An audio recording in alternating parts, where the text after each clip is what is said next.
Langgar aturan, mobil relawan Prabowo dan Gibran. Halo, kembali berjumpa dengan Helmi Thohir di channel Jurnal Radio. Saya yakin di tempat-tempat gelap mulai muncul semangat perlawanan yang otaknya waras dan sudah mulai bicara tentang ketidakadilan. Betapa bisa berkuasa. Mungkin bolanya belum besar, tetapi mirip bola salju yang semakin lama semakin besar dan berpotensi menghantam ketidakadilan yang transparan. Dan salah satunya adalah dia yang dianggap sebagai orang yang menjadi korban, yang dianggap diremehkan oleh para netizen. Saya kira narasi ini adalah narasi yang sengaja dibuat oleh Gibran untuk menutupi bagian bukan langsung oleh pamannya yang pada akhirnya dianggap sebagai pelanggaran berat etika Mahkamah Konstitusi oleh Mahkamah Kehormatannya. Viral di media sosial, sebuah video yang menunjukkan mobil yang menggunakan atribut gambar Prabowo dan Gibran macetan. Mobil relawan Prabowo dan Gibran menemukan jalan pintas dengan menggunakan jalur Transjakarta. Hal tersebut dinilai melanggar aturan lalu lintas, di mana jalur tersebut hanya boleh digunakan oleh Transjakarta, bukan kendaraan jenis apapun. Namun, memiliki nomor polisi AD1305YO. Potongan video tersebut diunggah oleh akun X bernama @_Bung Herwin yang mempertanyakan pelanggaran lalu lintas dengan membawa nama Prabowo Gibran. Bung Herwin menunggu klarifikasi dari pihak. Kok belum ada klarifikasi dari tagar tim klarifikasi nasional ya? Ujarnya. Ia pun memberikan sindiran bahwa apakah menerobos aturan merupakan hal yang biasa bagi tim Prabowo Gibran. Apa karenanya? Video tersebut mendapatkan berbagai macam reaksi dari warganet. Banyak yang menyayangkan tindakan tersebut. Jangan pun jalur busway, jalur hukum aja itu, apalagi yang di bawahnya. Ujar akun @Sujilwan. Namun ada yang berkomentar bahwa yang melakukan perekaman video kepada mobil tersebut juga salah karena turut melanggar aturan.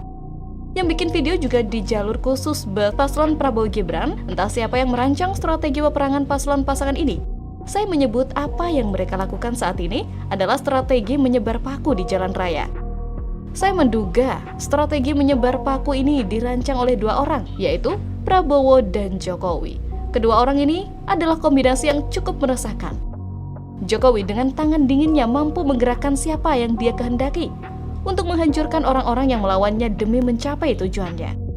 Jokowi pandai dalam mencari celah dan belokan hukum, sehingga sekalipun proses yang dia tempuh tidak etis tetapi tidak melanggar hukum. Contohnya, putusan MK nomor 90, dugaan saya Jokowi ada di balik putusan kontroversial ini.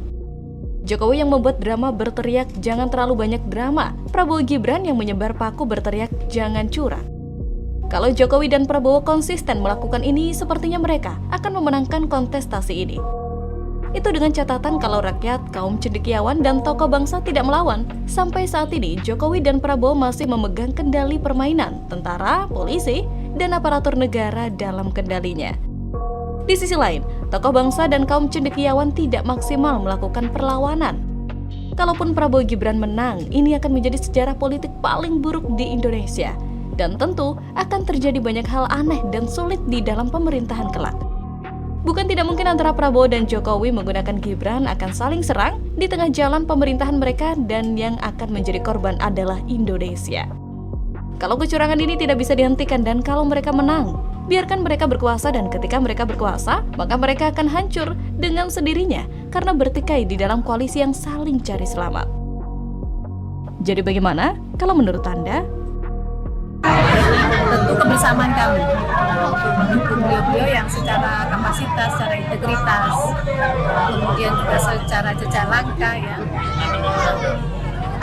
layak untuk kami berikan amanah untuk bisa memperjuangkan amanah dari reformasi. Itu apa yang dilakukan oleh Pak Ganjar dan Pak Mahfud sebagai calon presiden dan wakil presiden adalah mengamankan amanah dari reformasi. Tak gentar, Siti Nur Aziza, Putri Ma'ruf Amin bikin kejutan. Dukung Ganjar Mahfud di Pilpres 2024. Tak takut dipecat Demokrat? Halo, kembali berjumpa dengan Helmi Thohir di channel Jurnal Radio. Dia pamit sama saya dan memberitahu dia mau jadikan calon wakil presiden. Mungkin saya sebagai orang NU yang sudah sepuh, pamitlah sama saya.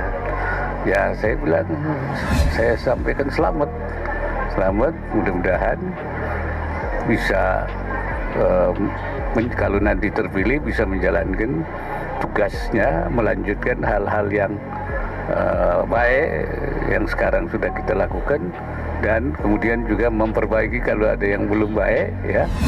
Putri Wakil Presiden Ma'ruf Amin, Siti Nur Azizah Ma'ruf ikut dalam deklarasi dukungan kepada pasangan calon presiden nomor urut 3 Ganjar dan Mahfud untuk Pilpres 2024.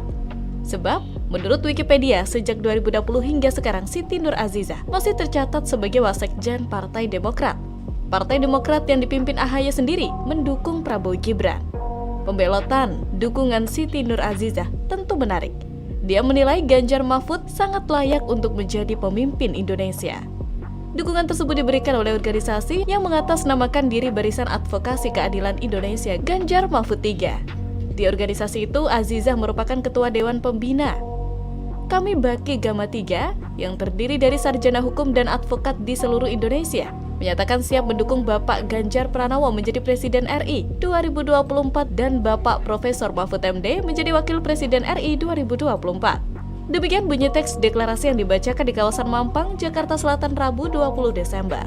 Dalam kesempatan itu, Azizah yang ikut menyampaikan sambutan mengajak masyarakat ikut mendukung Ganjar Mahfud. Menurut dia, paslon nomor urut 3 itu kapasitas dan integritas yang lengkap. Azizah menilai Ganjar dan Mahfud adalah tokoh yang membanggakan sebagai sesama sarjana hukum. Dia mengaku bangga bisa hadir pada kesempatan itu dan memberikan dukungan kepada Ganjar Mahfud. Tentu, dengan semangat satanya apakah dia sempat berdiskusi dengan ayahnya tentang dukungannya terhadap Ganjar Mahfud, Siti Nur Azizah menyatakan sang ayah hanya menitipkan beberapa pesan. Kata Siti Nur Azizah, diharapkan demokrasi di Indonesia bisa berjalan dengan jujur dan adil, sehingga bisa menghadirkan pemimpin demokrasi bisa berjalan dengan lancar dan baik dan juga secara jujur adil. Katanya, dan juga tentu demokrasi bisa berjalan dengan baik, bisa menghasilkan pemimpin, tentu bisa menyelesaikan apa yang jadi harapan dan kebutuhan masyarakat. Imbuhnya. Sementara itu, Ganjar Pranowo menyebut dukungan dari Putri Ma'ruf Amin itu adalah menegaskan bahwa Indonesia adalah negara hukum. Dan karenanya menurut dia semua bentuk penyimpangan hukum harus kembali ditegakkan. Capres nomor urut 3 Ganjar 23. Dia mengaku beberapa kali bertemu dengan Ma'ruf Amin serta mendapatkan nasihat mengenai persoalan bangsa. Dukungan Ibu Azizah, terima kasih. Saya juga pernah sowan ke Kiai Haji Ma'ruf Amin dan mendapatkan banyak nasihat, ujarnya. Turut menyoroti kebebasan berpendapat yang menurut dia terus menuai sorotan baru-baru ini. Ganjar berpendapat kondisi tersebut menyerupai Orde Baru. Rasa-rasanya ingatan kita tidak hilang, Orde Baru runtuh karena situasi kondisi seperti itu dan mahasiswa bergerak untuk, kata Ganjar. Ganjar di kesempatan itu karenanya meminta kepada Baki Gama untuk membuka hotline pengaduan kepada masyarakat yang menerima ketidakadilan. Namun dia sekaligus mengingatkan kepada para pendukungnya untuk tetap taat terhadap peraturan. Ganjar adalah Ganjar yang bekerja tanpa diri sendiri, yang berkontribusi bagi kepentingan bangsa dan negara. Gotong royong untuk memenangkan kontestasi Pilpres 2024 nanti akan terus membara bak api yang berkobar di masing-masing jiwa kami. Jadi, kompak dan solid selalu ya. Jangan termakan hoax, apalagi berita murahan yang ingin perasaan Mas Prabowo soal etik. Dasmu etik. Makin parah, dasmu etik. Prabowo Subianto sebut itu Kan di antara keluarga, ya kan? Tapi biasa orang Indonesia kan cari-cari mau dibesar-besarkan itu di antara keluarga, kita bicara. Dan itu kan bicara orang Banyumas biasa lah bicara. Gak usah dibesar-besar. Prabowo. Siapa yang suruh nanya? Ya, tapi penjelasan mereka yang kemudian coba memberikan gambaran bahwa di kalangan masyarakat katanya biasa menggunakan dasmu ketika bercanda dengan temannya gitu ya. Mereka ini nampaknya nggak paham soal konteks dan tempatnya. Kalau ada rakyat biasa yang bercanda dengan temannya dan kemudian menggunakan dasmu, ya, dasmu baju, dasmu peyang dan sebagainya, gitu ya, itu mereka sampaikan karena mereka tidak punya beban jabatan, karena mereka tidak mengemban amanah apapun. Karena mereka adalah orang biasa, rakyat jelata yang bebas sebebas-bebasnya. Sementara Prabowo Subianto, dia adalah seorang menhan, dia adalah seorang menteri, dia adalah ketua umum partai, dan hari ini adalah seorang calon presiden. Maka pertanyaannya, apakah kemudian situasinya mau disamakan? Prabowo sebagai capres mau disamakan dengan rakyat jelata yang tidak punya jabatan apa-apa?